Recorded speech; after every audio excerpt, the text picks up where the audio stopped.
Ser un colportor de estudiante es una oportunidad única que no debes dejar pasar porque te da la chance de perfeccionarte como profesional en el área que te desarrolles y a su vez te permite tener una comunión con Dios. Gobernador, escucha. En esta oportunidad en Paguatame, día 27 de noviembre, hora 7 de la noche, en el Centro de Desarrollo Israelito.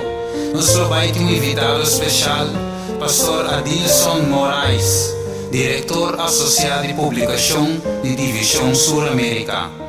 Él va a compartir con nosotros su experiencia en el terreno amplio de publicación y colportor estudiante de cualidad es un más grande en el mundo. Verán, no perde oportunidad aquí.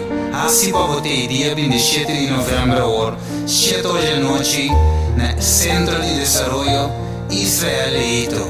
No está guardado, no queda sin fin.